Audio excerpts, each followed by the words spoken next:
So now let's turn to the Rosary. We need to hand out these rosaries. Forgot that.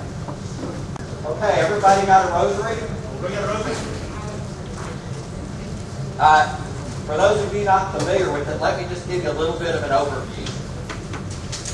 In the Eastern religions, there has always been a use of beads as a prayer tool. And the reason is so that if you're praying a pattern of prayers, you can close your eyes and kind of let your hands do the walking and be guided by the beads and not have to be thinking all the time, where am I in my prayers? Because in some of those religions, there's a lot of organized prayer to pray. And so the church very early on adopted that concept of using beads to form what's called a rosary. And so the purpose of this is to literally be a roadmap for you so you don't have to think and concentrate so hard, because if you're really praying a rosary properly, you ought to be somewhere else, you know, and that's not asleep. All right, now I'm going to give you a real quick overview of how this works. You've got the crucifix on the end, and then you see how you've got a single bead, and that's going to, on the crucifix, you're going to make the sign of the cross and you're going to pray the Apostles' Creed. This is how you kind of start out on the rosary. And after you pray the creed, you're going to go to that first bead separated there so you can kind of feel that there. And you're going to pray an Our Father. And then the next thing is you're going to go to those 3 in a row and you're going to pray 3 Hail Marys for the 3 cardinal virtues of faith, hope, and charity.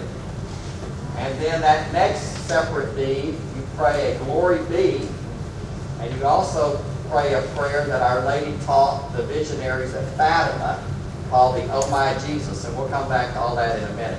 And that's kind of your introductory prayers that get you to kind of this central spot.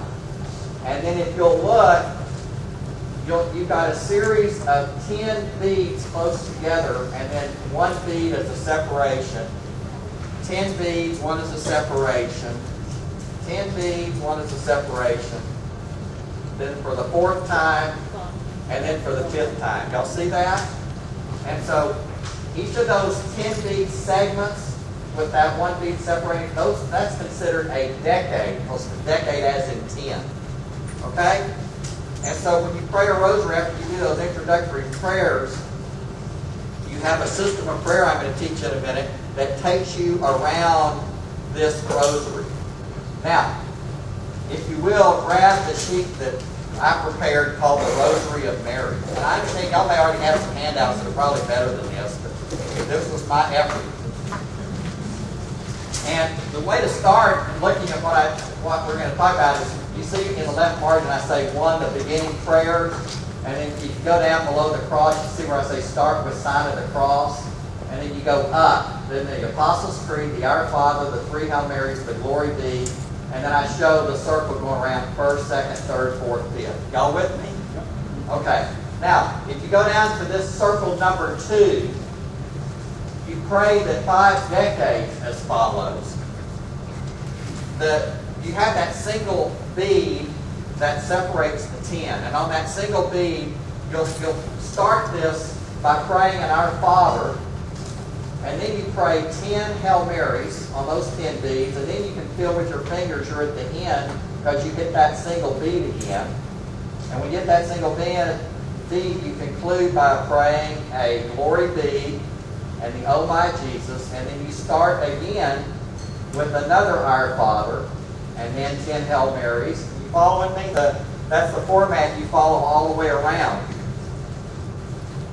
Now, at the bottom of the sheet, well, under where I say pray the 5 decades as follows, under the circle 2, as you start on the large bead, you announce the mystery, the name of the mystery, and the fruit of the mystery, and then you pray the Our Father. So now let me explain what you really do when you pray a rosary. If you go down below to where it's typed, you'll see there are the joyful mysteries. Below it, the sorrowful mysteries. On the right-hand side, the glorious mysteries. and then added by Pope John Paul not more than 5 years ago. After 400 years of nothing being touched, the luminous, or the mysteries of light. Now, notice how each of the mysteries has 5 events. 1, 2, 3, 4, 5. That's for 5 decades. Are you following me? And so, if you want to pray the joyful mysteries of the Rosary, what you're going to end up doing after you pray these opening prayers I explained, you're going to, for each, Our Father and 10 Hail Marys, you're going to, in the joyful mysteries, you're first going to pray the Annunciation, and then the Visitation, and then the Nativity, and then the Presentation, and then the Finding in the Temple. And we're going to pray one set of these so you'll kind of understand how this works. But the point of this is that somebody may say, let's pray the joyful mysteries of the Rosary. And so what you're going to do is you're going to focus on what are considered joyful early events in the life of Jesus. Or we're going to pray the sorrowful mysteries, which are the events surrounding His leading up to His crucifixion and His sufferings. Or the glorious mysteries, which are the events after His death, starting with the resurrection and ending with the coronation of Mary as the Queen of Heaven and Earth. Or the mysteries of light, which are 5 events during the public ministry of Jesus. A lot of people will pray what they call 5 decades of the Rosary. In other words, I'm going to pray the joyful mysteries. It takes about 15 minutes.